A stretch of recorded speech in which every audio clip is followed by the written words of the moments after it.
friends सुप्रभात Assam direct रिक्रुटमेंटर जोৱা ৰাতি मुख्यमंत्री महोदये एफबी पेजत लाइव आহি डेट घोषणा কৰাৰ পিছতে এক ভয়ংকৰ তথ্য পোহৰলৈ আহিছে প্ৰাৰ্থীসকলৰ মনত কিয়নো দুটাকৈ এক্সাম দিব লাগিব এইবাৰ ডাইৰেক্ট ৰিক্ৰুটমেন্টৰ থাৰ্ড গেটৰো দুটা ফোৰ্থ গেটৰো দুটা ইতিমধ্যে কেই তাৰিখত এক্সাম হ'ব থাৰ্ড গেট ফোৰ্থ গেটৰ হেতু মুখ্যমন্ত্ৰী মহোদয়ে দিছে যে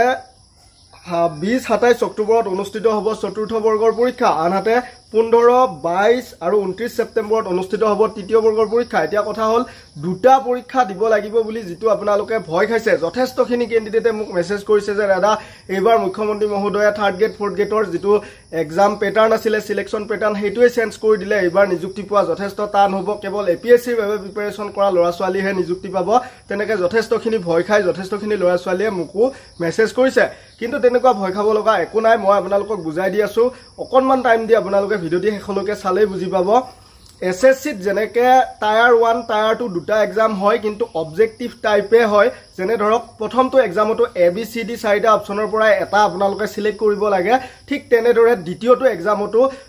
এবিসিডিৰ পৰা টায়াৰ 2 টো আপোনালোকে এবিসিডি অবজেক্টিভ টাইপ চাৰিটা অপচনৰ পৰা মাল্টিপল চয়েস চাৰিটা অপচনৰ পৰা এটা সিলেক্ট কৰিব লাগে এসএসসি তেনেকুৱা হয় আৰু অসম চৰকাৰৰো এই যেটো মুখ্যমন্ত্ৰী মহোদয়ে কৈছে প্ৰথমতে প্ৰিলিমছ হ'ব তাৰ পিছত মেইনছ হ'ব সেম তেনেকুৱাই হ'ব আপোনালোকে প্ৰথমতে প্ৰিলিমছত অবজেক্টিভ টাইপে পাব এবিসিডি চাৰিটা অপচন আকৌ মেইনছতো আপোনালোকে চাৰিটা অপচনে পাব এবিসিডি মাত্ৰ মেইনছৰ যেটো সিলেবাস হয় হেতু অলপ হাৰ্ড হ'ব আৰু মাৰ্কসটো কম হ'ব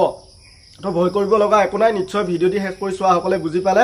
যিসকলে ভয় খাই আছে তেওঁলোকে নিশ্চয় ভিডিওটি শেয়াৰ কৰিব আন সকলো প্ৰাৰ্থীলৈ যাতে কাৰো মনত দুমোজা নাথাকে আৰু চেনেল দি আমাৰ সাবস্ক্ৰাইব কৰি বেল আইকনটো প্ৰেছ কৰি ল'ব এনেকুৱা কোনো ৰুলছ নাই যত নেকি থাৰ্ড গেট ফোৰ্থ গেট পৰীক্ষাত এপিএসসিৰ মেইনছত লিখিব দিব যেনেদৰে এপিএসসিৰ যেটো ডাইৰেক্ট অসম লোকসেৱা আয়োগৰ এক্সাম হয় তাত যেনেদৰে লিখিব দিয়ে মেইনছত তেনেকৈ থাৰ্ড গেট ফোৰ্থ গেটত লিখিব দিব নোৱাৰে মেইনছত বুজি পালে নহয় সকলোৱে ধন্যবাদ জয় অসম জয় হিন্দ